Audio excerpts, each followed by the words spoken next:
What's good, ladies and gentlemen? Welcome to another episode of Pro and Bro Wrestling Podcast. We are your host. I'm Arnold Telegaarda.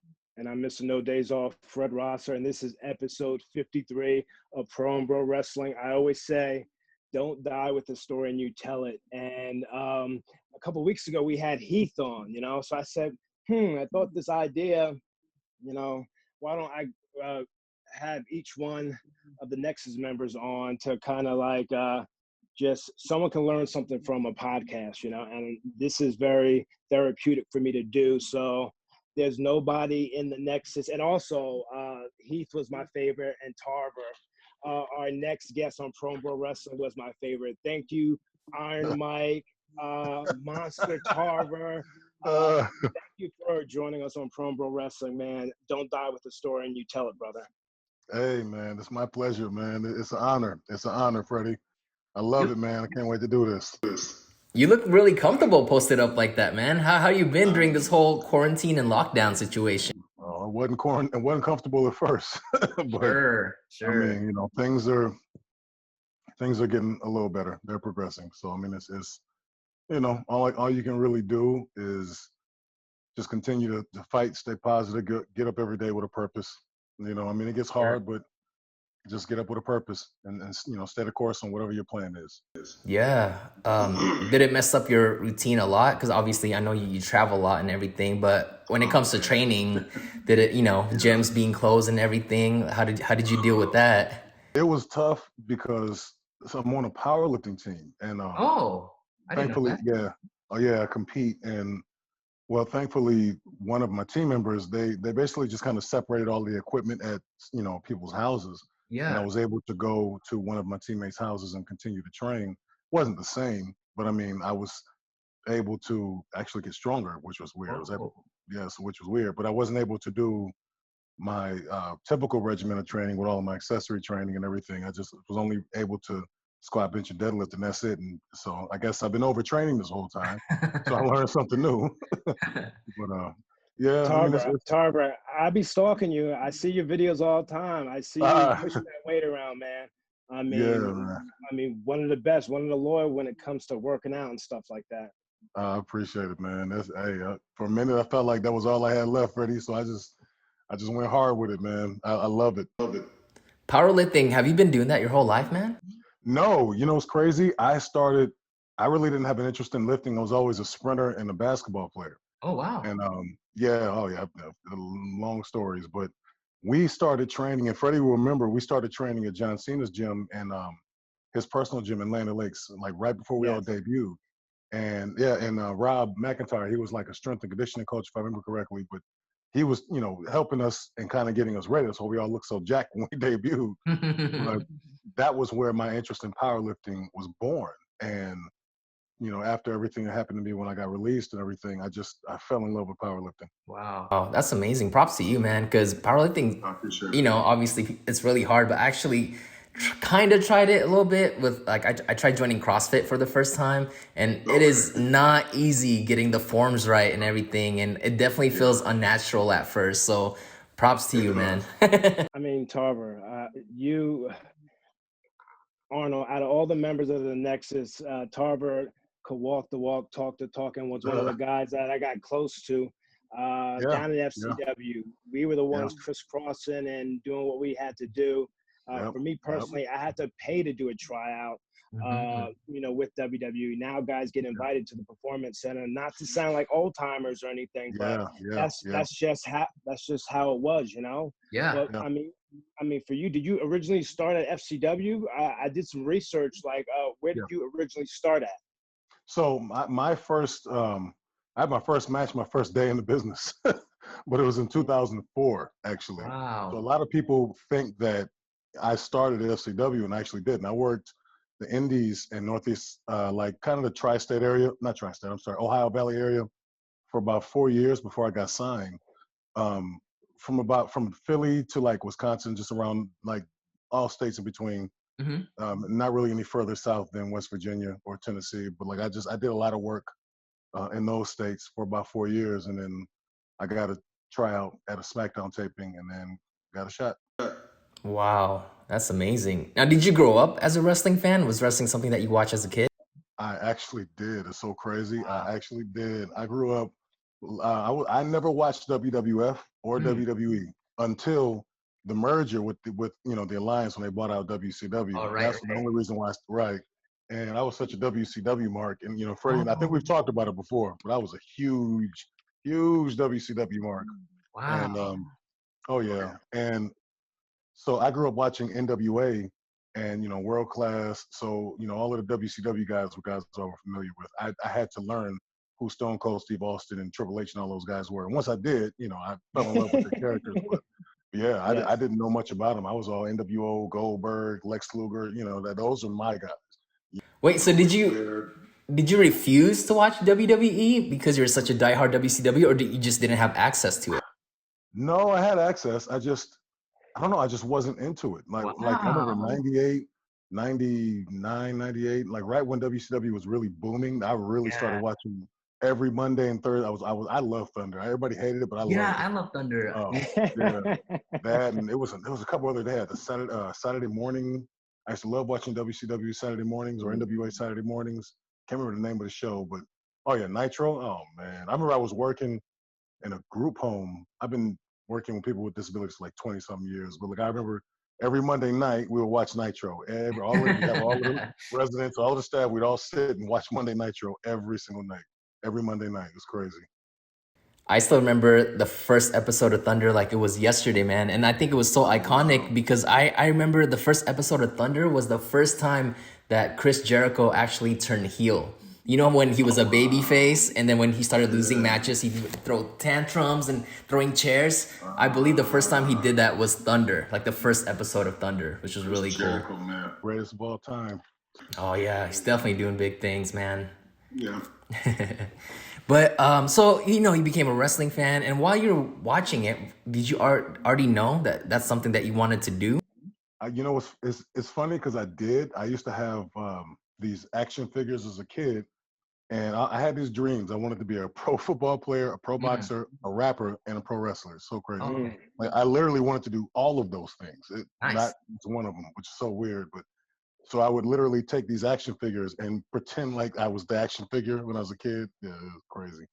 And then, but yeah, I mean, I guess I don't know. I dreamt about it, but I had no clue it was going to happen. Like I didn't think that this, and it wasn't something that, a lot of guys we were in FCW with, they were diehard fans since they were kids. They had the action, they had the actual action figures, they had the cards, the games, and toys. I didn't have all of that. We were kind of poor growing up anyway. But I was always a fan. I'd never thought that I would actually be a professional wrestler. But it was kind of a dream. So how did you discover your first wrestling school? Yeah. So back in 2002, back in Akron, Ohio, which is kind of where I'm from, I was playing football. I was playing semi-pro football and trying to play arena football. So we had a team in Akron, and I was kind of well known around the city because I used to host these battle raps. This rap battle every Sunday night at this club called the Voodoo Lounge in Akron, Ohio. So it was basically like 8 Mile. Like everything 8 Mile was, that was my life. Like dead serious. Like everybody knew me back in Akron. Yeah, I was a big battle rapper back then. So there was one of the security guys was an indie wrestler, and he would always come up to me like, "Yo, you should try pro wrestling. You're good on the mic. You're always battling. You play football. Everybody know you should." I'm like, "Nah, I can't do wrestling." And I thought about it. And my first wife, she was a gymnast, so I asked her to teach me tumbling. For some reason, I thought, maybe knowing how to flip would help me. Looking back on that now, I laugh at it because, but so I was gonna try it, and then we ended up getting divorced and things happened. And 2 years later, after the divorce, I was looking for different things to do. And I remember I was with an ex-girlfriend. We were sitting down on a Saturday morning, and this indie wrestling show came on local access television. And I remember their quote unquote world champion, who's a good friend of mine. They're all friends of mine, but their world champion, friend of mine, his name was the Purple Hooter. That was his wrestling name. The Purple Hooter. he was a heck of a worker though. He was a heck of a worker. Okay. But so I saw him. He was like a little guy, like 170 pounds, and I'm like, that's their world champ. Like I can kill that guy. What? So I called the number. I'm thinking it was a shoot. I called the number, and then like come down, try. I'm like, yeah, I play arena football. I was a boxer, and blah blah blah. And I said, yeah, come down. So I remember I finally went down. It was this bar called the Shamrock nightclub in Barberton, Ohio. Freddie, remember when we used to go to Newport Richie every Tuesday night, that club every Tuesday night to wrestle? Were you Yes. there for that? Okay, it was basically the exact same thing. Dude, Oh but when I man. got signed, it was so funny. I remember my first Tuesday night, I got signed, and we were at this bar. I'm like, I've been doing this for 4 years. I had signed with WWE, and I'm back to wrestling in the bar every Tuesday night. But yeah, it was the same. Literally, it was the exact same thing, except it was in Ohio. And I remember I walked in pre-show, and they were like going over the matches and everything. And I'm looking around, and I got intimidated. I was like, "Wait, this is whoa, what am I looking at?" Because I didn't get it. Yeah. When I saw behind the scenes, I'm like, "Oh, they're working together." Wait, what? Right. And I saw how difficult it was. I'm like, "Oh, okay, maybe this isn't as easy as I thought it was." Like I was actually Yeah. intimidated. And I remember the promoter, a guy named John Potok, a friend of mine to this day, he looked at me, he was like, "Whoa, you're the guy that called me?" I said, "Yeah." He said, "You're a big dude." So he takes me to the ring and has me take a back bump. Never been trained. So Wow. he showed me how to do it. So I just kind of fell back on my back, could have broke my neck. Ooh. Then he has me take a flip bump. And I'm like, all right. So I jump as high. You know how it is, Freddie. Greenhorns, when they take a flip bump and they try to dunk a Yes. basketball, basically. I jumped Yes. as high as I could and almost came down and broke my neck. Ooh. Yeah, it was so crazy, crazy. So then he put me on first match. So I ended up, yeah. Well, I mean, I ended up getting squashed by the guy who would end up becoming my first trainer. He's like half my size. He had been wrestling for like 10 or 15 years up to that point. And so he was a vet, but I got squashed by a guy half my size. I wore, oh, you're going to love this one, Freddie. I wore a NWO Wolfpack t-shirt. Mhm. And wait, it gets better. So I asked the guy if I could do Goldberg's moveset. Oh my goodness. I wanted to spear like Goldberg and Brock Lesnar. I was such a Goldberg and Brock Lesnar mark that they would call me Blackberg or Black Lesnar. Those are my nicknames. So funny, man. But yeah, I asked the guy if I could like spear him and if I can. He was like, "No, you cannot." So I learned how to work real fast. And then from there, I started training every Tuesday night. They saw potential and was like, "Yo, you're gonna come train. We're gonna teach you how to work. Like you might actually could really be able to do this." And I guess they were right. It's really cool hearing all that because there's so many things that I could relate to, and I feel like if we knew each other back then when we were kids, I feel like we'd be friends because Fred knows this, and we actually had Matt Cardona in our last episode. We were talking about action figures because I'm an avid collector too. And you brought up 8 Mile, and that just brings me back to my sophomore year in high school. Like I was into like hip hop, underground hip hop, and everything. And we would also, just like every fan out there, would have the rap battles after school. And even me and my friend, we would actually reenact it, like the famous the last scene, the last battle scene, and we actually traded off being B Rabbit. So I would have the thermal and the beanie and everything. But yeah, That's great. but I can also relate to you in the whole shoot thing because I remember telling Fred like up till maybe I was 13, I thought the whole thing was a shoot. And I always thought like, man, they get so lucky that it ends exactly in 2 hours. Like like the match just ends like everything gets done by 2 hours every Monday night. How that's amazing. I guess I never had a concept of whether or not it was real or not. I never considered that. Yeah. Does that make sense? Yeah, I never. you just enjoyed it. I just enjoyed it. Yeah, I never considered whether or not it was real or fake. I didn't even think about that until it was brought up that wrestling was fake. I'm like, wait, what? But Yeah. I remember seeing the blood. I remember a Abdullah the Butcher and was it Manny Fernandez? Manny Fernandez, I believe is his name. Oh, one of the I think it was, best. yeah, and it was like a world class, I believe. And all I remember is this the silver platters, and I remember both of them were just super bloody. And I remember Manny Fernandez just plastering Abdullah the Butcher with the platter. And I remember that as a kid, like that was like the most violent match I remember ever seeing as a kid. For some reason, that match stands out, and I think it was world class because we used to get that. We used to also get AWA too. So every once in a while, we get AWA on ESPN. But crazy, man. Tarver, do you do a lot of podcasts at all or no? Yeah, off and on. Lately, it's been a lot. Actually, it's kind of crazy. Like lately, it's been a lot. But I love doing them. I love talking and doing interviews. You know me. I'm long-winded. I love to talk. No, man, I love it. I love it because for me, doing the podcast is just therapy for me. You know, that Yeah, talk about wrestling and just everyday life with my actual neighbor Arnold, that's who cool. I met after I got released. So, Yeah, yeah, you know, he's a guy that is literally the bro, and I'm the pro. So he's like yeah, therapy. yeah. He's like my therapist, and we don't do the That's awesome. podcast for we don't do the podcast for the numbers or anything, man. We do it Yeah. for the love and for people to share their stories. You're one of the best, man. Oh God. Like I said, you can walk the walk, talk the talk. Your experience officially getting with FCW, man. Your Oh, connection with Dusty, man. oh man. You're one of the best. Oh, bro, I appreciate that, man. I don't know how many people would agree, but I appreciate it, man. That means a lot to me coming from you because I always thought you were. I've always been asked. I always thought you were the smoothest in the ring, man. Like in ring, you were the best in the ring to me. I agree. Arnold. Tarver and I are two guys that can get in the ring and make it look like a shoot, which, you want Without people to be calling like, a oh, thing. yeah, Yeah, without calling a thing. He's one of those guys. Episode 53, he's one of those guys that I can just vibe with and just yeah, make it look like a shoot, but we can high five each other and hug each other in yep, the back. yep, yep. But the people, because we've got experience where we can listen to the people if they're buying it. You know what I mean? Hmm. And there's no one that does it better than you, man. And like Oh God, I your appreciate it. your initial visit with FCW, that experience, man, because I want to know Oh, myself. so oh wow, so my first day in FCW was this is a crazy story too. Let me see. I got to Tampa March 25th, 2008, and I was in Mania the 28th. So 25th was a Tuesday at Bourbon Street, that bar in Newport Richie, and then the 28th was that Sunday, which was Mania.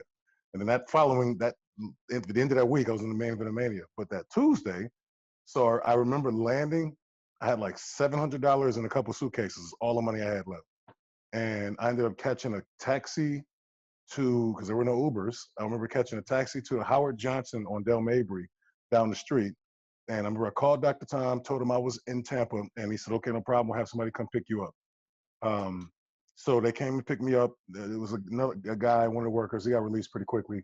Came and picked me up and took me to Bourbon Street. So I remember sitting next to Steve Kern, who was my favorite, Yes, and yes. Steve, and like anytime I walk into a room with him, I need to yeah, like step it up, yeah, because like yeah, you don't want to let him down, because he yeah. believed in us. But Yeah, continue, he Tarver. had a likability about him. Him and I didn't always get along, but he had a likability about him. I wanted to like him. But so I'm sitting next to him and I'm watching Victoria Alicia Fox walk out to the ring, and I'm seeing Yes, how the crowd was reacting to her. And you know what yes, kind of crowd that was in Newport Richie, yes, yes, Florida. yes. So I'm looking, I'm like, I can get a lot of heat. I said it out loud, like I can get all kinds of heat from this crowd. This will be easy. So then Steve goes, "Oh, really?" I said, "Oh yeah, this will be easy. I had this crowd eating out of my own hands. This will be easy." And he There goes, you go. "Oh, can you?" He said, "Oh yeah." I said, "Yeah, sure, yeah." And I'm talking big. So he goes, "Okay." Starts texting. I didn't know he was texting Dr. Tom, who was in the sound booth. And he goes, "Okay, after this match, you're up." So I was like, "Wait, what did you say?" Like, what? No, wait, I didn't mean right now. So I was like, "All right, I guess I just wrote myself a check. I got to cash it." So Yes. what he didn't know was that I actually did the same thing in Philly. I had a match at the arena with Sandman for a group called PWU. It was Ty Gordon and Blue Meanie who were running it. I don't know because I know you're from that area or not that far from there, but I don't know if you're familiar with PWU, um, Pro Wrestling What in Unplugged. Phil? What in Jersey or? Philly.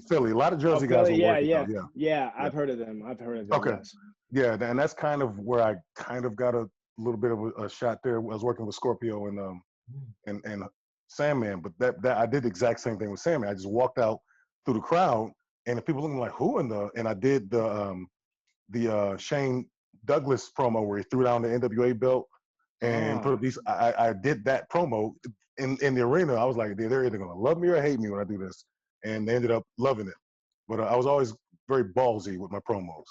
So I said, all right. So he calls Dr. Tom and he said, after this match, you just walk in the ring. Let's see what you got. So I said, all right, I guess I've done this before. So I walk in the ring. The ring announcer didn't even know it was coming. I just snatched the mic from him. People looking at me like, what in the? And you know, the FCW locker room, they were real tough and competitive then. So I Yeah. was like, all right. So I just start talking and start crapping all over, calling them rednecks and just, I mean, cheap heat to just, oh my goodness. Man, I had them booing, like going crazy. And when I came to the back, Steve Kerr looked at me, had his mouth dropped, like, whoa, I told you. Like, I told you I could do it. Everybody in the locker room was like, yo, come in the light. I was allowed in the locker room. And so it turned into a thing where every Tuesday night, I would walk out periodically, just randomly in the show, you know, just between the match, I just walk to the ring, snatch the mic, and just crap all over the audience. And it turned into a thing where it started getting over, where the fans would start, like, they would see me come in, like, you gonna come to the ring tonight? So then it started getting over. Then I ended up, they started a program with me with Atlas the Bone. What was his name when he debuted? Ricky Ortiz. And that was my first, like, program at FCW, was Ricky Ortiz. And then after that was, um, what is his name? Where he played the vampire? What was his name? It's my guy too. He did Mordecai for a second. What was his name when he did vampire? Wasn't his name Mordecai when he was the vampire? Oh my goodness! How am I forgetting? That's my friend too. How am I forgetting his name? How am I forgetting his name? Chemic. Oh my goodness! But he came down to FCW for a minute too. He was in ECW. Yeah. And he came down to FCW for a minute. Kevin Thorne. Good God. Kevin Thorne. Kevin Thorne. Yeah. Yes, yes. And he came down for a minute, and so I like kind of was working with him and Alpha Junior, and then from there it turned into a few with me and Alpha Junior, and that was only like maybe 3-4 months, and then I was on the road. Actually, they put me on the road. They called me up at like about 3 months in, and I had a dark match with Jamie Noble. Wow. And yeah, it was like really crazy. Like, it's so funny because when I first got there, they were really pushing me big time. Like, they had I still got the the magazine, the WWE magazine, and they did a feature on FCW, and they gave me this huge write up, and I only been there for 3 months, and they gave me this huge write up, like in PWI, had my name on the PWI, and I'm like, oh my goodness, this is okay. I hope you still have that frame somewhere. I do, yeah, I do. I do actually. I got it in the shadow box. I gotta hang them back up. Yeah, those are my first experiences. My last experiences in FCW weren't so great, but my first experiences were. Well, I think, you're right in being confident in yourself for getting heat because, I've definitely seen your work and I'm a fan of it. And I think you have that it factor, that believability that just, it's almost effortless, I saw this footage of you, I think it was pretty recent, and I think it looked like you were in India, I think. Okay. So, and then you were coming into the ring and, you were full on heel. And I just remember these kids just like, boo, and then like you grabbed the chair and you turn around and you threw it at the barricade, like this close to the kid, but it made like such a loud impact. And the kid, like, you should have seen his face. He went from like booing you to like 5 seconds of like fear, just fear. And then once, you start walking back, that's when he's like, boo again. But, little moments like that just like, you just, obviously you get it, you know how to work the crowd. So I think you definitely have the it factor, man. I appreciate it.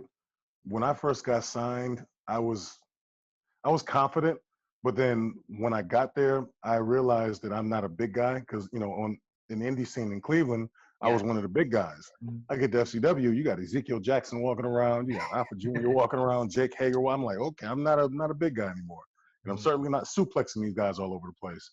So it forced me to relearn how to work and learn how to work basically without relying on my strength, and just picking guys up. But I had to learn how to pick guys apart, use body parts, work someone bigger than me, how to sell first of all, and then how to sell for someone bigger than me. And it made me, I've always felt like I had this special thing where I look really intimidating, menacing, and scary, but I sell like crazy. Like I almost sell too much. But it's a good balance because, if I'm working with someone bigger than like a giant, and that's one of the things I've learned. When you're working with a giant, you sell. Like, you don't try to get your offense in.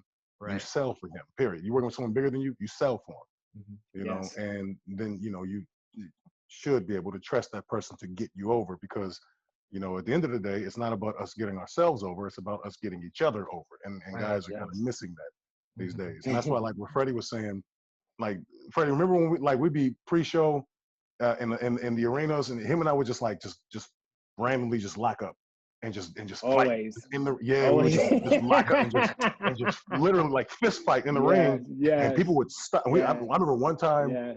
I think it was wrong. We were like, we just kind of looked at each other and just bang, just went at it, Yeah. and everybody was kind of Did watching us, and and we, and didn't hurt me one bit, baby, but it oh was it man, was scrappy. It was scrappy. it was physical, it was beautiful, and like, everybody just stopped, and we ended up outside the ring. If I remember, we were like brawling outside the ring, and we were on the Yeah. barricade, and then we just kind of stopped and was just kind of breathing, and then went Yeah. back at it again. I was like, hey man, I always loved the chemistry that I had with you in the ring, man. But you and he, and it's few guys, man, but like you were so, and I've been asked before. I always, people say who's the best in the Nexus, and the popular answer is Daniel Bryan, but I would always say no. Honestly, it was Darren Young. I always felt like you were grossly underrated in the ring, man. Like just the little things you do, like you sell.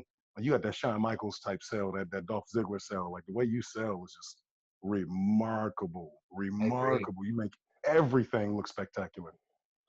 No, I mean I appreciate it, Tarver, but when I was with the Nexus, I was never comfortable with myself. You know what I mean? Yeah, Because I I know, wasn't, I I remember. wasn't, I wasn't, I wasn't out publicly, so I Hmm. wasn't Hmm. confident in my promo skills, Hmm. especially when all this pressure was on you. So, Hmm. Hmm. yeah, I just didn't feel comfortable as someone as powerful as you on the mic, man. I, there's no format to this podcast because we've had YouTubers, and I sat under the learning tree to learn Hmm. how they become successful YouTubers, and with Right. you, man, I'm sitting under the learning tree. Arnold's sitting under the learning tree Oh of man. your knowledge and the promo, man, because Uh-huh. uh, the believability in you, man, always captivated me. One of the I best on the appreciate it. mic. And again, there's no format, so I might be skipping around, but You're good. You're promo good. class with promo class with Vince McMahon, man. I mean, that's Oh, that's like a moment where when I don't know how it went down, you can explain it, but I was sure. there. I just remember maybe Vince saying, "Now after you were done," Vince saying, "Now this is a promo or I that is a remember that. promo." I remember that. Do you remember that, man? Let's talk about that because I don't know if you Oh ever share man. that story on other podcasts, but what's I real is real. You know what I mean? yeah, I might have. So what Freddie's talking about is Vince would do promo classes kind of the same way that Dusty would do at FCW, and all of the talent, like all of the top talent, they would record everything, video record everything. And I just remember I would get annoyed because he was trying to pull blood out of a turnip with Daniel Bryan. Oh my goodness. And I love Bryan. I love Bryan to death, but Bryan, his promos became brilliant. But like he couldn't talk at first. He Hmm. wasn't a talker. He was a Ring of Honor guy, and Ring of Honor guys are way better now on the mic than they've ever been. But Mm-hmm. Vince was just desperate trying to get something out of Bryan, which he should have been.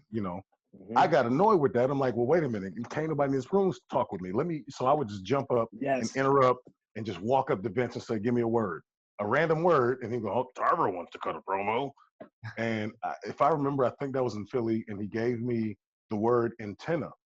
So I made up this story about, I kind of remember like the story about myself and my ex being out after the TV taping was over, and we were arguing, and I kept trying to turn on the radio, but the antenna wouldn't go up, and then someone tried to mug us, and then when we got out the car, and he had us, the guy had a gun on us and had us against the car, and right as he was about to pull a gun out on us, the antenna finally decides to pop up, and I pulled it, like rip it off, and whip the guy with it, and then we get away, and somehow I related that to wrestling. I ended up getting a standing ovation. And then Vince goes, "Now that's a promo." And then he ended promo class. But like what he was doing was he was teaching us the different ways and psychologies of cutting different promos, because there's different, there's the go home promo, there's I can't remember all the names of them, but I mean there's different types of promos for different matches, which and if listeners may not know, there's different ways to sell different events and different matches, different main events, TV, pay-per-view, finish off a feud, start a feud, and he would always say a match is a promo is a match. And he would always say, Mm-hmm. make it, you remember that, and he would always say, keep it personal and conversational. So Yep. I've always been a writer, so I've always been good at making up stories on the fly with the whole battle rap thing. And I just made up a story. And I can't remember how I related it to wrestling, but like everybody was kind of like on the edge of their seats. And I'm just like, oh, this is easy. This is too easy. Oh man. Well, it was fun though. It was a lot of fun. So I think Tarver, wait, sorry, Arnold. No, you're good. Tarver, the worst part for me was not only me, but I'm sure a lot of people during that time, they dreaded promo class because for me, there's there's no being in front of your peers and stuff like that. It's very nerve wracking. When you're in front of a crowd, it's a little different. You just got to go. But just being in front of your peers that don't want to be there, it's just very nerve wracking. Like you want to do well, but you don't want to take up people's time, So, but you always delivered, man. You always delivered, and you were someone that someone in the wrestling business should study. Who are some of your favorites, overall speakers, either in wrestling or in the entertainment field? Who do you like listening to? Oh, that's a great question. As far as wrestling, Jake the Snake, Randy Orton. And to be honest with you, that's who I patterned my promo style and in-ring style after is Randy and Jake the Snake. And, it would seem like Randy Orton has taken a lot of cues from Jake the Snake as well. And so I would just pattern a lot of my speaking, the way that I would articulate the pace, the speeding, the pacing, all of that after those two, and just really slow, really deliberate, learning how to just pump the brakes and just talk really slow and then speed it up and, just using my facial expressions and, and a lot of that as well from a lot of Denzel Washington, a lot of Wesley Snipes, just kind of watching how they would speak in particular characters that they were in. I took a lot from Wesley Snipes as Blade and Lawrence Fishburne as Morpheus. Wow. And those two characters, I kind of created in my mind who Michael Tarver was based on those two characters. And then I would be those two guys combined, but then channel Jake the Snake and Randy Orton when I would speak. And then just try to be like a fusion of those four people, so to speak. But, and that was pretty much it. And I remember I always told you, Freddie, when you first got to FCW, you was like, man, I can't do promos. I'm like, yes, you can. Yes, you can. What are you talking about? I was so nervous. You remember I used to always tell you reminded me of Denzel when you talk? I used to always tell you. Yeah. You used to call me Denzel. Yep. Yeah, and I'll never forget that. And he's one guy I study. I like to study him, the mannerisms, how they answer questions. Him, Will Smith, The Rock is really good at engaging with people, Tom Hanks. Those are some of my favorites outside of wrestling. Do you have any favorites? You just name them. I mean, anyone else in the business that you studied back in the day, back in the 80s? Definitely Flair. But to be honest with you, I loved Flair, I loved Dusty, but I loved Arn Anderson. I loved Arn Anderson on the mic. Yeah. Arn Anderson and Tully Blanchard, man. Arn was just methodical. The way he broke down, he was a genius to me. The way he could break down, he could do a promo about your hand and break down every muscle, every bone in your hand, and only talk about hurting your hand in the match. And it would be scary. I'm just like, this guy, he would be a great serial killer. Holy moly.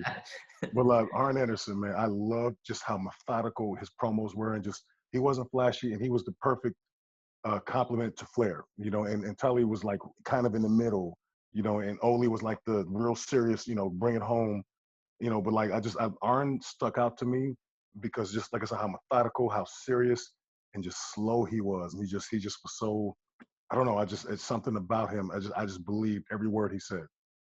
I did all that, bro, because there were times I never wanted to let him down. I always wanted to impress him. I always wanted to do right. If he's the producer on the show, I got to make sure that I'm on my A game, because I don't want to upset and make Arn it look real, because Arn would see right through it. He make it look real. You're gonna be a shooter. Be a shooter. Remember the glasses. Arn, man, I loved working with Arn.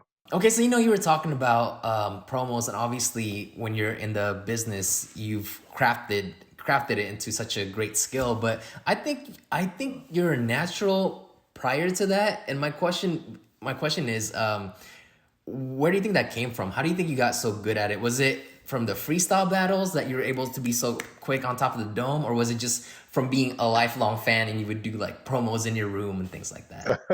I appreciate it, man. That means a lot. Honestly, so I'm a preacher's kid. So like growing up, my mother would always tell me stories that she would catch me preaching sermons to my toys. Oh, Kid. nice. So yeah, I was always just a natural talker, I guess. I never really knew it. I didn't really get it. And then until I started, I fell in love with hip hop and then Yeah. immediately I wanted to be a rapper. Like I didn't just love it to listen to it. I wanted to do it. So I started, like, I wrote my first rap when I was like 15 and Nice. yeah, I just have always kind of been comfortable with speaking, and Sure. and I feel like it's a skill that you can learn. I also feel like it's also a talent that you can. It's a talent, it's something that you Absolutely. can just have, but it's also something you can learn as well. So it's not one or the other. It can be both. Yeah. Who's your favorite hip hop artist Of all time, of all Eminem. time? Yeah. Eminem, yeah. So let Eminem. me show you. Wow, I love it. Love it. Yeah, that's my I, guy. dude, I used to bleach my hair platinum blonde and wear the visor backwards and everything. I was all about Yeah. it too, man. So I was wondering you had such a unique look when you came into NXT and WWE. You definitely, to me, you definitely stood out of all the Nexus because I always knew you as the guy with the mask. All right. So where did that come from? So Freddie, you might remember. Freddie might remember. What's up, Freddie? You might remember. So I used to wear bandanas over my face. Remember, we used to go out and I used to wear bandanas over my face all the time. Yes. Yeah, I loved yeah. it. Yeah, we used to, because we used to talk fashion. We used to actually talk fashion. But like when we were in FCW, we would go to like nightclubs and I always wore like color matching coordinated bandanas, like some gangbanger or something. But I would be walking to the club with a bandana over my face, and that's just always was my thing. So when Mhm. then the T mask itself came from an episode of NXT in London. I don't know if you remember this, Freddie, but Mm. so we had to do the promo challenge in London, and we all had to step up to the podium. We had 1 minute, and to this day, man, God bless you, Freddie. To this day, I interrupted Freddie. I mean, I let you finish your promo, but like I interrupted you, and I only did it because you were right behind me. Whoever was right behind me, I was going to kind of just jump in, but Perfect. I remember the challenge was to do a promo, and they gave me the word itchy, and I'm like, how? What? What am I going to do with that in 60 seconds? So I cut off a sleeve, and I knew we knew what it was going to be before the show. So I cut off one of the sleeves of my shirt and put it over my face, like it's protest. That was what it was supposed to mean. Like I protested, Mhm. and so when they called my name up, and I just kind of stood there and I played like I was going to talk, and pulled the mask back over my face, and then just crossed my arms like, nope, like I'm not going to talk. You can't make me. That was kind of what I was going for. And then I knew I was going to make myself a heel and get that response, Mhm. which is what I was trying to do, because we were Yeah. all trying to be baby faces and win. So I figured, well, Yes. why don't I try to lose? And that'll definitely separate me from the pack. So, and Yes. nobody's trying to be a heel, so why don't I try to be a plus? My pro was a heel. I mean, he wasn't there. We had some stuff going on too, personally. But um, then I think right after that, Freddie was up, and then he did his promo, and then as soon as he said his last word, I just ran up and grabbed it and Mike and just started just actually cut my promo then. And Matt Striker came up and put then got a bigger boo, more boos, and it's so funny because after each episode of NXT, I would go back and Arn and Kidman, those guys, they would look at me confused, like, smart enough to know how to get heat. Like they would say stuff like that, like, you're not supposed to be smart enough to know how to get heat. I'm like, well, I'm doing it. I'm getting heat. But yeah, so the mask came from that, from the Mhm. idea of wearing it came from that episode. So when we all were about to debut as the Nexus, or before we Right. were called the Nexus, they told us we were going to come out from the crowd. And I thought to myself, this will make us look real scary Yeah. if I Oh have, if yes. I put this mask over my face. But also, so there's a wrestler at WWE now. What's his name? Eric, I think is his name now. He's one half of the Raiders, the War Raiders. What are they? The Vikings? Viking Oh Raiders. yes. Viking Raiders. Yeah. So the smaller one, I think his name is Eric. I think is his name. I can't His think real of name which is one is the smaller one. They're like he's two he's big guys the from. bald one. Oh, the Well, bald yeah, one. Got it. yeah, Got it. Okay. the bald one. Oh. Yeah. Mhm. So him and I know each other from Cleveland, and his name is Raymond Rowe. So him and I are like friends, know each other from Cleveland, and so he had this amazing freaking gimmick back in Cleveland. It was called the Path of Resistance. He's straight edge. So the Path of Resistance was basically the Straight Edge Society on steroids. Mm. And so we would do these shows in this club called the Peabody's Nightclub. It was a concert hall in Cleveland, just dark, smoky, crazy sound system lights. Like it was just AIW was the group, and they put on these amazing shows in Cleveland, like 2006 and 2007. Well, Ray would come to the ring with like an army hat and a bandana over his face with the triple X on it, and he would have like a dozen dudes, big jacked up dudes, come to the ring wearing the exact same thing with the army hat and the bandana over their face. And I always just think that is the coolest freaking thing I've ever seen in my entire life. And then there's another guy named John Thorne who actually owns AIW. He would always come to the ring with a mask over his face as well.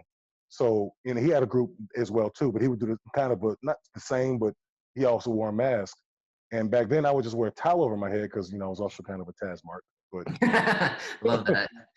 But yeah, and so when we came to the ring for Nexus, I'm like, what a great idea. So I'm like, you know what, I did it on NXT, might as well do it now. And then it became the T-Mask. Yeah. And it's such a shame they wouldn't let me sell it as merch. Like I tried every.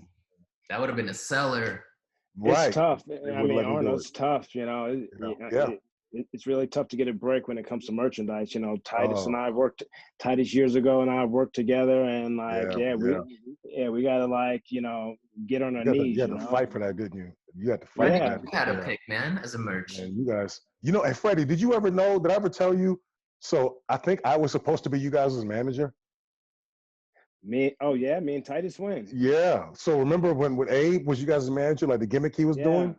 That was the gimmick that I was supposed to do. Wow. Yeah. So okay, but right before I got, I don't know if I was necessarily supposed to be you guys' manager, but what Abraham Washington ended up doing, that was the gimmick they were trying to put me in. So basically, when I got hurt and I was taken off the road with Nexus, and then I went back down to FCW, lost like 20 pounds, got ripped, like got in the best shape of my life. I was training like 4 times a day, just eating up everybody in blow-up drills, basically running the dang school. And Dusty came to me, and Hunter came to me. They said they had a gimmick, and Dusty's like, we got to get you back on TV. He said, are you willing to be a manager? I'm like, a manager? He's like, yeah, we want to focus on your talking. I'm like, Dusty's like, just do what you got to do to get back on TV. I said, all right, yes, sir. All right. So they put me in, they told me to wear suits and all of that. And the gimmick was I would walk up to people and introduce myself. And what it was going to be was I was going to hand them a cell phone and walk away. So that way, and this was Dusty's idea, which is freaking brilliant, actually. But and then they would call me, and then I would build a stable, but I wouldn't necessarily be a quote unquote manager. I would be like a sports agent. And so when I debuted, like I think I was like, my first reappearance was, I guess somebody had knocked out Teddy Long, and I was randomly in the training room with Vicky Guerrero and Dolph Ziggler, and they're looking at me like, "What are you doing here?" I'm like, "Wait, what am I doing here?" It was just this mess of a scene. And then I think Alberto Del Rio had just done something, and he had walked past me and stopped and introduced himself, and I shook his hand. And Miz and Alex Riley, it was another scene with them. There was a few scenes, and it was starting to kind of build traction. People were curious, like, what in the world is Michael Tarver doing? Then I got released. And I think that would have worked too, because I always told Fred, as a fan, I always enjoyed factions with, a manager or mouthpiece. Like I was a big fan of Camp Cornette, when he had Bulldog, Owen Hart, Vader. Yeah. And they're starting to do that now with WWE, with Selena and everything. Now she has Garza and Andrade, and with MVP as well. And I think you would definitely succeeded in that role, man. I appreciate it. I was just so hung up on getting back in the ring. I was just so determined to show that I could work. Yeah. Because I just felt like I never got that shot. But I mean, I tried it. I went, at first I didn't want to do it, but then I just went full steam into it. And, other things happened with a few people behind the scenes, and I ended up losing my career, my contract. But I remember when I first saw the gimmick with Freddie and Freddie with you and Thad, and then when Abe came out, I'm like, he's the one that was. As soon as I saw it, I'm like, he was the one that was perfect for that. He was perfect for with the mic, the piece, and I was like, oh my goodness, man, like y'all, that was wow, like y'all was about to be, y'all end up getting over big time, but big time, like, oh my goodness, like that was about to be huge. Yeah, I had no idea, man. That would have been amazing. Let me just say that, man, because like I said, there's nobody Nobody like you out there that does it better, bro. Oh, bro, I appreciate it, man. I appreciate it. You know, when Fred talks about his NXT days, he kind of tells me Yeah. that he gets a little bit of anxiety whenever he starts seeing the yellow ropes being taped on. And I was wondering if you felt the same because, you're good at improvising. You're good at, thinking Yeah. on top of your head. So did you dread it as much as Fred as well? You know what? I do kind of remember a small degree of anxiety. It's strangely enough, I mean, I've been through a lot personally and a lot emotionally and psychologically. So I lost my ability to be nervous. Oh, I know wow. that sounds weird, That's and I powerful, don't mean to though. sound tough, but like I don't get nervous, and that's not honestly not even healthy. Like it's not a healthy thing. I'm working on it, but Hmm. I just there's certain emotions I don't feel. So I just but when I would see the ropes, I would get excited, Yes. and but I think part of it was when I first got signed though, I was very, very nervous. And I remember my dark match with Jamie Noble, I was so nervous I couldn't tape my wrists up. He was trying to get me to recall the match back to him, and I'm fumbling my hands. I couldn't tape my wrist, and he was looking at me like, "Oh crap, what am I gonna do with this?" And we went out and had a great match though. Like I went in autopilot and did everything he said, sold Yeah. like crazy, got over with the crowd, and they were like, "Whoa, you're pretty good." Yes. But I was so nervous. But then I think what happened with that was all of the crap that I ended up going through and just all of the anger, it just canceled out the nervousness. So like I had a chip on my shoulder and I always wanted to prove everybody wrong. So I was so focused on being angry, I just didn't get nervous. Yeah. But one of the things I did do though, I mean, there was some anxiety when you saw them ropes. There was some anxiety, and we got hazed a lot too. We Yes, we got got hazed a we got lot. hazed That's a the lot. thing. We Oh got my hazed a lot. goodness. I don't What they see call them this doing that to. FCWO? Yeah. Oh yeah, yeah. I Remember don't see that? them doing that now, man. Wait, Of who did course you not. guys get hazed by? Oh, all of the top guys would just come up and just like Randy. They would just rib us Randy. relentlessly. Yeah. I Oh yeah, mean, all of Edge. Cena, FCWO's in the Cena, house. Mark. Oh God, Cena. Yeah, Mark Henry. It is what Oh it yeah, is. yeah. But But I mean, obviously they grow onto you after a while. yeah, yeah. And they saw that we were all, they did the whole divide and conquer thing. But I mean, they saw that we were all hard workers and that we all had something to bring. Yeah. I personally don't think that I feel like they had what they needed to replenish the ranks.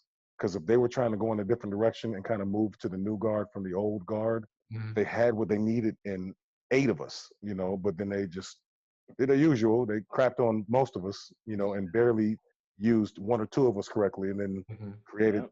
other factions that were made in our image. Right. Yeah. There were so many But, different Hey. versions after that. It was almost like the NWO Wolfpack, LWO. yeah, yeah. You guys got But I the mean, four. you're right. But I mean, all of them were great. They're all great. I think what they did, they worked really hard to protect the Shield. But I think that's also because, Freddie, you know what I'm talking about. Who was Absolutely. protecting the Shield wasn't the same person who was in charge of the Nexus. So Absolutely. there wasn't a conflict of interest. But I feel like if if the person that was protecting and orchestrating the Shield was doing the same thing with the Nexus, it would be a different story.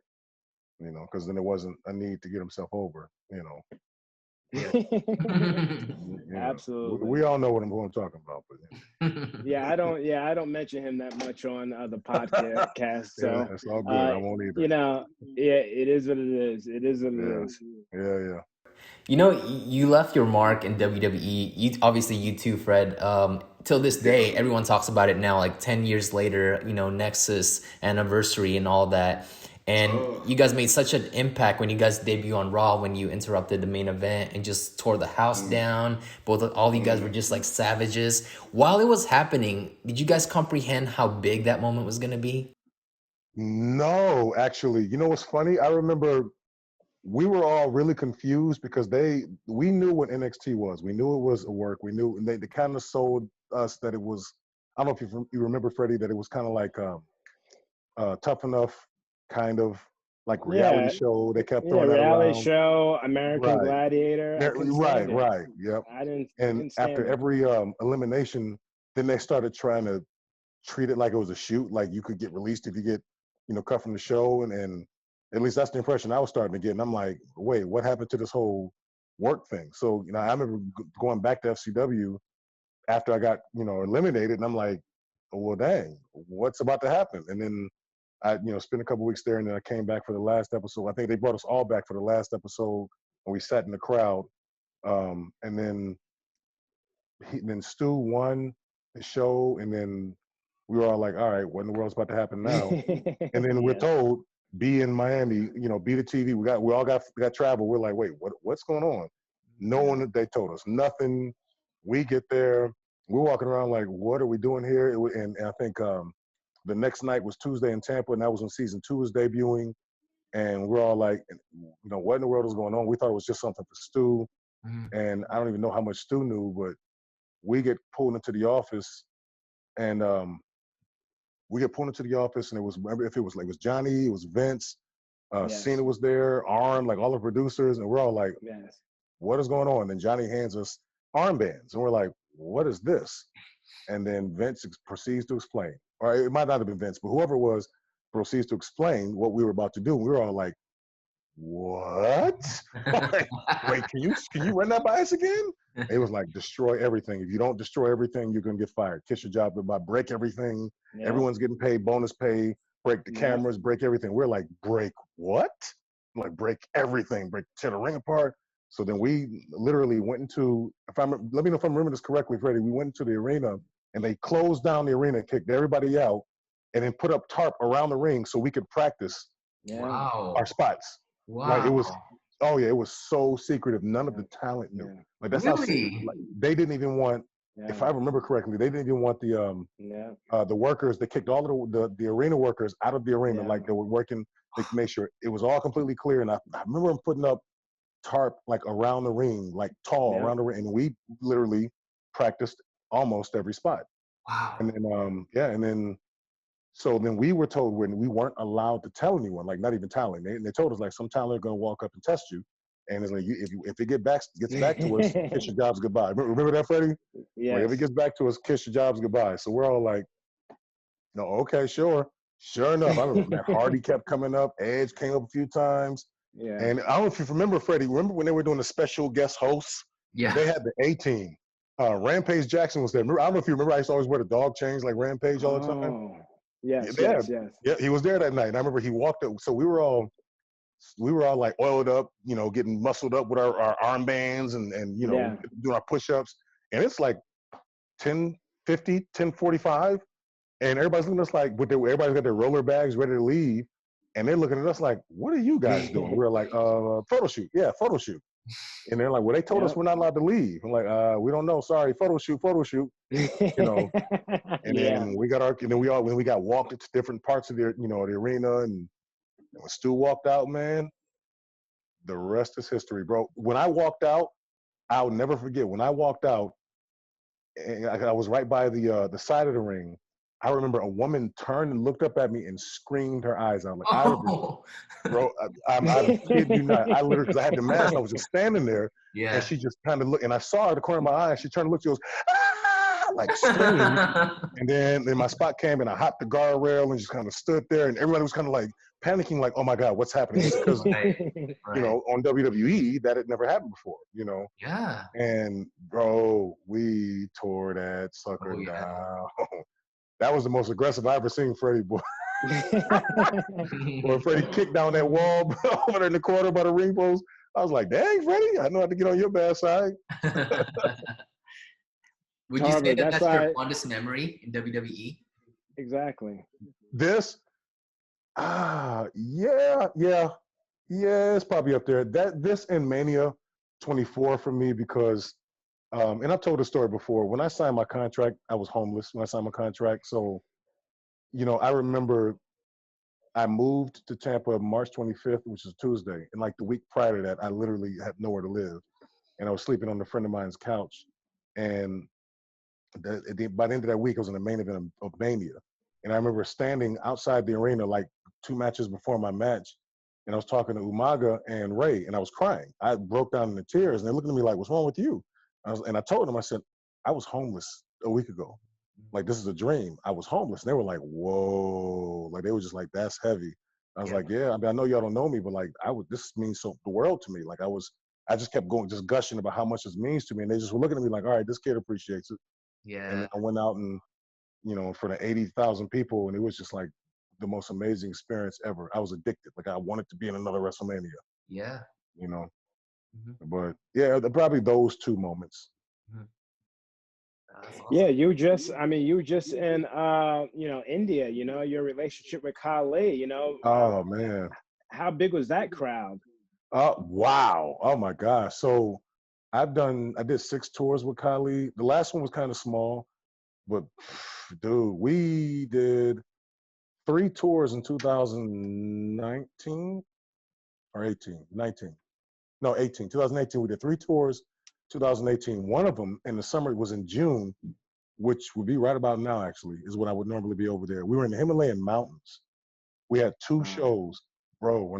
Oh my goodness, when I tell you, it was the most like India. When you're in the city or in the small towns, it's the smog and everything's gray.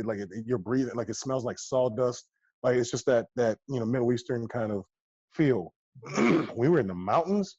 I've never seen a bluer sky in my life. Wow. It's like we were up over, like we were literally right around the corner from Tibet.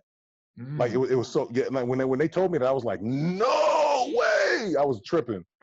We had 2 shows. The first one was 50,000 people. Jeez. Like no line. The second one was 70,000 people. Like I'm not even exaggerating. That's It WrestleMania was right there. every show. Like he drew. They were paid shows too, so that was part of it. They were because the government would pay the show, and I thought it was cool. Like the people, not many people paid for the shows, but I thought it was great that he wasn't charging people too, because I would have felt bad like getting paid money to go over there and wrestle for these people who are dirt poor and spending everything they have on a wrestling ticket. So like Kali took care of his people. Oh, that's good. And bro, they would come out, man. And wrestling is still kind of new over there. There's more indie companies popping up, but like that's like the WWE over there, man. Like CWE, Kali was. I mean, he's and I think he's rebuilding his school. That's one of the reasons why he stopped touring for a little while, and of course, the quarantine. But I Tar- believe he's rebuilding a school. Yeah. Tarver, you let him know that I want to work out there because I used to Oh, I ride him will. around for a couple months. I had colleague duty, I so they would remember pay for Kali my Duty. they paid for my rental car, they paid Yep. for my hotel, Yep. so I have Yep. no problem doing that. So you tell him don't forget about me. I definitely will. I definitely will. And it's funny because he hit me up late last year too about a show. I was supposed to go out there this year, and then of course quarantine happened, and that was that. But Yeah. Yeah. I've been steadily just trying to get people out there. I was trying to get you over to Africa, as a matter of fact, Hmm. with Yeah, me. man. Yeah, that's I Yeah. mean, that's still going to happen. It's just a matter of when everything goes, somewhere Yeah. close back to normal. But because they definitely want you over Exactly. there, man. That was what a trip that was. Oh my gosh. But no, India, man, big crowds, like biggest crowds other than WWE, man. It was out of this world. Yeah. Now, Well, I know after WWE, you work at NWA, and you're wearing a New Japan shirt right now. And Oh yeah, I am. and Yeah, I didn't realize I was. Yeah. you worked in India. Was there like a big culture shock when you went out to different countries like India and Japan for you?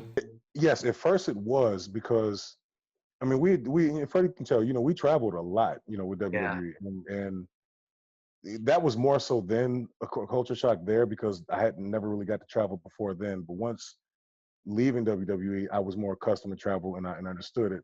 Um, India was definitely a culture shock at first. Hmm. It took me a while to adjust my eyes to what I was seeing and to the climate, Yeah. literally and figuratively. Mm. And I just fell in love with the people of India, man. I just fell in love with Indian people. They're just some of the sweetest, just loving people. Like family oriented. Like Sure. they're just And Japan, oh my, Japan was oh my goodness, was so beautiful. It Hmm. was such a dream. Oh, that was my dream. And then Shinsuke Nakamura is another one of my favorite wrestlers. And I remember I would just study him in FCW. Like I was ripping off all of his moves when they took my Superman punch. I was doing literally all of his moves. I told him that when I met him. I told him, I was like, bro, I was doing all your moves in FCW. He was so cool, man. Like Shinsuke was in all of their guys, like, you get your share of guys with egos, and I'm sure they all got their egos, but like they were really cool with us, man. Like I remember we had a 16-hour drive from Tokyo to was it Hiroshima? To Hiroshima. It was only 16 hours because it was a really bad storm. Mm. And it was really only an 8-hour drive, but it took us 16. We were in the New Japan bus and everything. And I'm sitting in the back with Tanahashi and Devitt. What's his name now? Finn Balor? Devitt. Balor, yeah. Yeah. And he was asking me a bunch of questions, me and Big Daddy Yum Yum, asking us a bunch of questions about WWE. You remember Byron Wilcott when we were in FCW, Freddie? What was his name? Lennox Michael? Yeah. Yes. He was over, him and I went over there together. And for Devin, he was just asking me a bunch of questions. I'm like, I had a rough experience, but it was great. And Tanahashi was just chopping it up with us the whole time, just chilling with us. And then me and Byron looking at each other like, so over here, this is Cena. Mhm. Cena wouldn't go for that. Like he wouldn't be cool like that with two guys just chilling with him like that. Where Tanahashi's like, yeah, whatever, sit with me.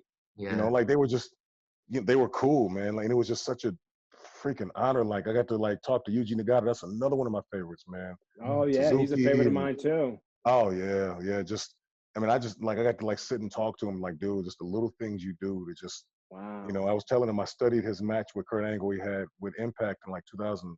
Oh yes. It was a Global Impact match. It was like 2004 or something like that. I used to study that match, man. Oh my gosh. But yeah, and he was like, whoa. He was very like surprised, like, whoa. I was like, bro, like I study you guys. I got all these Japanese tattoos over me. I'm such, New Japan mark, but hopefully, heartbreakingly enough, I never got called back. Got over, but never got called back. So I'm like, all right, got to go once. You never know. You never know. Yeah, well, yeah, I guess. I guess. Tarver, what a lot of people don't know is that you're a family man, and I've seen you, like I've traveled with you where like, you're on the phone and like at the time, maybe one of your daughters had like social media and she shouldn't have it. You know what I mean? You remember and that? And you were just you were just going in on her, I remember in a good way, in a fatherly way, man. And then as soon as I got into the car, I didn't want to bother you. You just turn. You're like, "Hey, Freddie, how you doing, man?" I'm just like you were just so like calm after that. Oh man. How much does family mean to you, man? It means so much, man. So like for my like job, my shoot job, I spent about over 20 years working with youth development, youth services, juvenile justice, sex abuse victims, sex abuse offenders, violent abuse victims, offenders. I mean, you name it, the whole gambit, autism, everything, man. Just I worked in group homes, foster care. My passion has always been working with kids. And in the story you were talking about is my daughter, who's now 24 years old. Oh, see? So crazy, but she was like old, man. Oh man, look, wait, we don't look old. But, we don't. We don't look old. But no, so she had started a Facebook page. She tried to start a Facebook page behind my back. And man, I threatened to give her the worst butt whooping of her life. Yes. She was terrified. And she was in Tampa, staying with me and my ex-wife. And for a little while, and I was on the road, and I heard about it, and I caught him like, I'm just reading it to her, like, if you don't get rid of that, blah, blah, blah. It was the scariest thing. It was the scariest thing I ever saw. But as soon as I got in the car, you were just so calm. Like you went from being upset to like so calm. Like I would have still. I'm very emotional, man. But you just like turned it off so quickly out of respect because we were traveling together. Yeah. Well, one of the things I learned with parenting, I'm very grateful for my experience of working with kids, is that you never discipline your children out of anger. Never discipline. And I'm a proponent of spankings, and I'm a huge proponent of that. Absolutely. Of physical discipline, as long as it's not abusive, and there are ways to do it. But I still, even with my children, I got to a certain point where I stopped disciplining them physically and started, using exercise and things like that as well. And but I learned not to discipline out of anger. So, when I was able to kind of, it wasn't necessarily me turning it off. It was just kind of, I guess, readjusting to the climate, the atmosphere. Because I couldn't, be angry with you guys in the car or whatever. But like, I wasn't even mad at her. I wanted her to know how serious it was. Yeah. Because one of the things I learned, right. And if you discipline your children from a place of anger, then it's hard to control how much you discipline them. Like if you spank a child's butt, for example, I use the police, the double tap format, basically. And I haven't, I have a 9-year-old son, and I probably spanked his butt. I spanked his butt on his birthday. Actually, hey, you gotta do on his you birthday. gotta do you gotta do what you gotta do. I did. Spanked his butt on his birthday. But ironically enough, it's also my birthday. We share a birthday. So it's so crazy. I'm like, you gonna make me whoop your behind on my birthday too? But and he there was something going on in his birthday party. It was his attitude was kind of out of line. So and I had only, he's not my biological son, so I don't believe in that, but I took over and raised him his whole life. And I had counted on my hands how many times, I think I only spanked him like 11 times his whole life. And I made sure I deliberately counted exactly how many times. So that way I can hold myself accountable and be accountable to his mother, and then when I would spank his butt, I would talk to him, I'd spank him twice, just pop, pop, and that's it. Yeah. And it would always only be 2 times, and that's it. And I would Yep. make them count, but it would only be 2 times, because that way, if I didn't focus on controlling that, then my anger could kick in, and next thing you know, it'll be number 7, number 8, number 12, number 15. Then it goes from disciplining him to attacking him. Right. Yes. And then it becomes, now he doesn't feel like he's being disciplined by his father. Now he feels like he's being beat up by somebody. Right. Yes. And that breeds anger, and that breeds, frustration, and then hope and contentment. So Yeah. and fear. Like I want him to have a healthy fear of me, but not an unhealthy fear of me. Yeah. And then afterwards, I spank his butt, he would cry, and then I hug him, kiss him, tell him how much I love him, explain to him what he did wrong, and then we move on. And his attitude completely changed. But that's always my format with my children. I'm very affectionate with my children as well. That's a healthy way of doing it, man. It really is, because it reassures your children that, even if you are mad at them, it reassures them that you still love them. Because anybody that, if they're asserting their authority over you, you need to be reminded that they still care about you. Right. That you're still important to them in that way. Yeah. Well, I'm a grown man, and I don't want to make you angry. I want to just, I want to be cool with you. Thanks for like being on the podcast and just sharing your story, man. Because I was close to Heath. I was close to you. I was close to everyone, man. So our experiences, man, we have to cherish, man, because we worked hard, man. No matter what, we'll take it. We'll take it till we're all 6 feet under, man. That we made history. So we have to give ourselves a pat on the back, man. We did, man. You were always one of my favorites, man. You were, from the moment you walked in, man. You were always one of my favorites, man. I always liked you. I always knew you were special, man. Always. And I'm proud of you, man. I remember I texted you when you came out. I told you, I'm proud of you. It's not even about, I'm proud of you because I know you. Like, I know how hard you worked and how humble you are. Like, you've always been special, man. And I'm proud of you, man. For real, man. Love you and I'm proud of you, bro. Yes. I mean, Arnold is no one that does it better. I mean, before we take it home, do you mind if we do 21 random questions with you? Oh, yeah, man. Come on with it. I was waiting for this. And then we'll take it on. Time is money, baby. So we'll just start now. All right. What's your favorite thing in your closet right now? I don't know. A hat. One of my hats. When things break, do you prefer to fix it or replace it? Ooh, probably replace it. That's good. What job would you be absolutely horrible at? Oh, wow. Flipping burgers, maybe? Wow, these are good questions. What's your favorite movie ever? That's an easy one. Blade 2. Favorite movie ever, Blade 2. What's the most disturbing thing you've ever witnessed? Oh, wow. Well, I got a few answers for that one. It could be in the ring, man. I mean, I don't know. Whatever. Oh, it man. Could be funny, whatever. Probably work related as far as my 9 to 5. I work with a couple of people who are incontinent, or I have, so which means they can't control their bowels. So I had to shovel doo-doo off the floor. Oh goodness! Even after WWE. Oh goodness! Yeah. If you had the world's attention for 30 seconds, what would you say? Oh man. Wow. I would say love each other and don't fight each other. We need each other. What's your biggest pet peeve? Oh my goodness. I have tons of those. Victim complexes. I hate victim complexes. I hate them. I hate them. I hate them. Yes, yes. What makes you anxious? Ooh, I'm kind of a perfectionist, so I guess if I have something planned to do, like recording, is like I record, I get anxious to record to actually get to getting it done.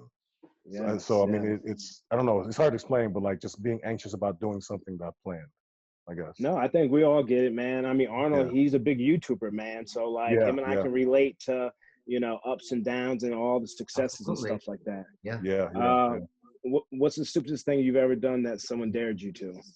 yeah. Wow. Well, I mean, I've never done anything I've been dared to do, but I've done some pretty stupid things. That's for sure. Oh my goodness. I don't know. I think I've done so many stupid things. I can't think of one. I don't know. I don't know. I have to come back to that one. You live the What's your fun life, favorite swear? man. Yeah. Who cares? It's all good. What's your favorite swear word?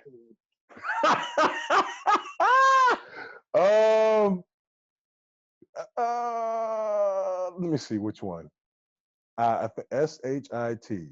For some reason, that's just the funniest. Like when people say that word, and if you get someone with the right accent, like have you ever seen the movie The Campaign, Will Ferrell? Yeah. Yeah. Yeah. Okay, I try not to cuss very often. It happens, and you know how it is, Freddie. Yeah, When you get around the yeah, locker room, just cuss words just come out.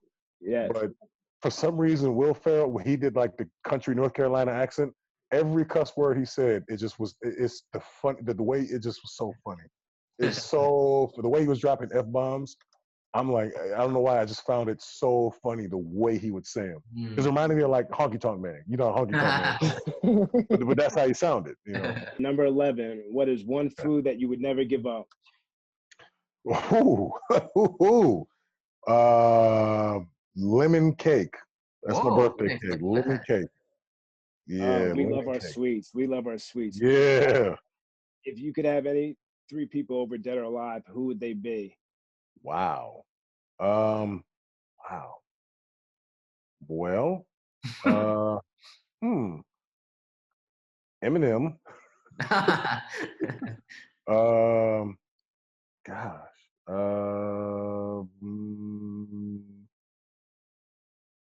I would say Jesus Okay. and Enoch. Two biblical people. Wow. I would really like to pick Enoch's brain about what he saw. Whole Mm. nother conversation.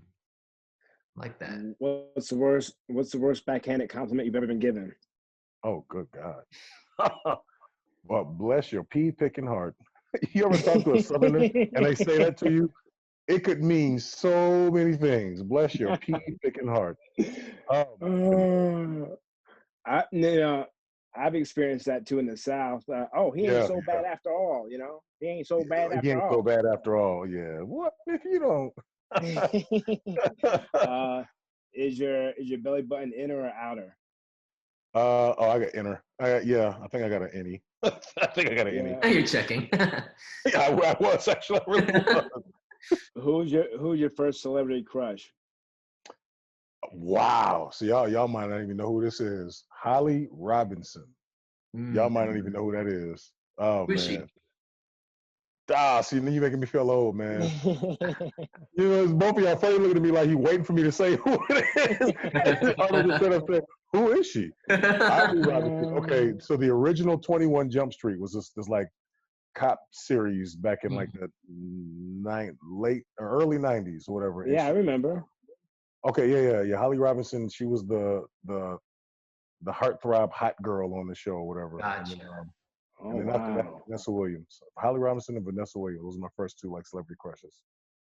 Oh, I would say Vanessa Williams as a cover up for myself. Doesn't age. Listen, Vanessa Williams would be anybody's crush. So that's Yeah, understandable. exactly. So wait, so who was your? I'm sorry, you asking me the Uh, questions. oh no, you say. No, so no, who was your actual first celebrity crush though? Oh, I would always say I love that show Saved by the Bell, so I would say Kelly Kapowski. What? I used to love Lark Voorhees. Oh my goodness. Oh, you liked her? No, I didn't like her. Yeah. But it was really Mario Lopez. Mario Lopez. Okay, yeah. Okay, yeah. AC Slater. That was either AC Slater or oh man, yeah, that was everybody's crush. Good okay, Lord. what's Go ahead. I'm sorry. Go ahead. What's something you've tried once that you'll never try again? Oh wow. Raw sushi, man. Raw. What? Oh, come on. Lord, I tried it, and man, I tried it in Tokyo. Raw like sashimi, like not American sushi, like actual Japanese, like real deal. Yeah. I couldn't.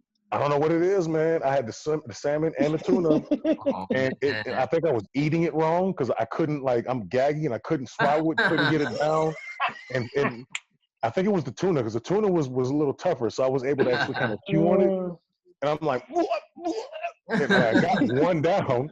I'm like, all right, I'll try another one, and I ended up gagging. Then I tried the salmon, and that was just too. I couldn't do it. I'm like, I can't.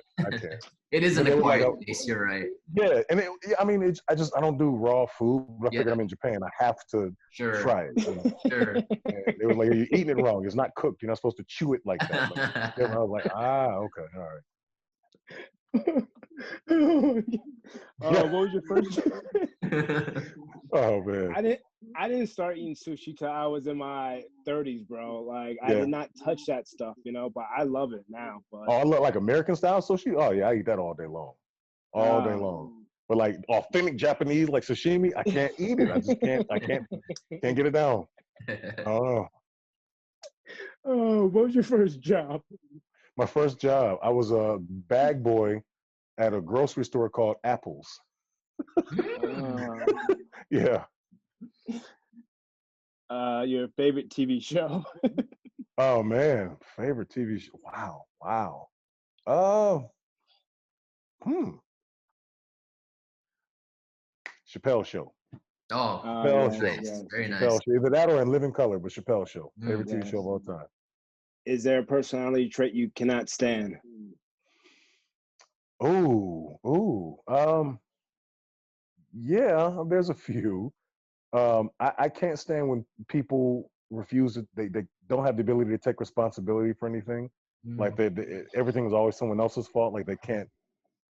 Like I don't know. Just I guess lack of humility. But just I'm real big on being humble. Yeah. And being able to just if I'm wrong, I'm wrong. Even if I'm not wrong, I'm still going to try to accommodate the situation. Right. To me, humility is just the best currency. I always say. Yeah. I like that. All right. Two more. Best gift ever received. Wow. Oh, that's good. Best gift ever received. I would say my children. I'm gonna go cheesy. My children. Yeah. I mean, no, man, no. My children. That's so important. I've seen it firsthand, man. You're a family guy, and I love it, man. I appreciate it. Last but not least, toilet paper over or under? Oh, that's good. Over.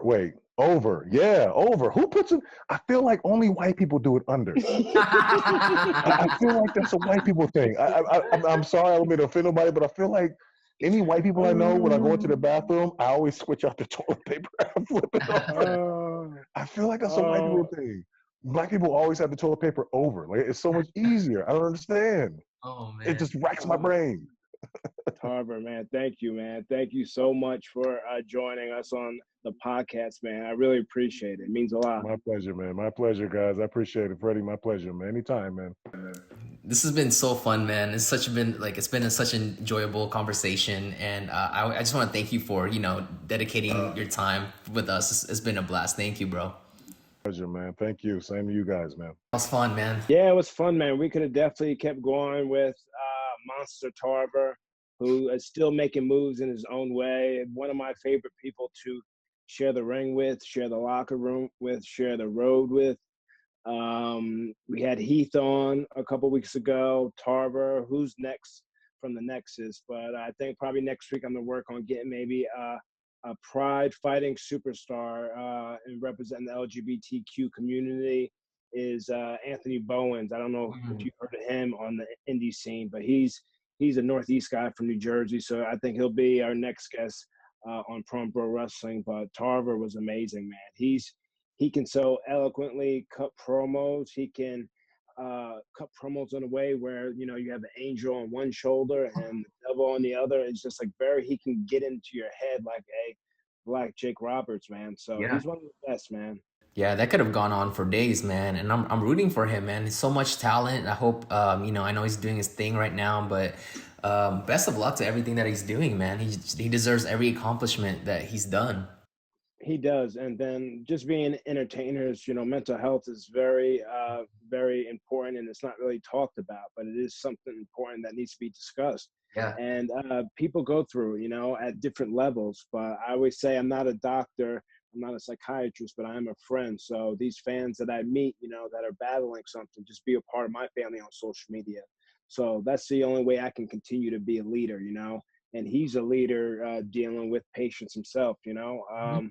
so you got to do what you got to do. And like I said, Tarver can walk the walk and talk the talk, and we can keep going on and on about him, But Yeah. yeah, we want nothing but the best for Iron Mike, Monster Tarver, whatever you want to call him. But he's a good member of the Nexus. That's awesome, man. And thank you guys so much for watching and listening. If you're watching us on YouTube, make sure you guys subscribe. And if you're listening to us on iTunes, make sure you guys give us a 5-star review.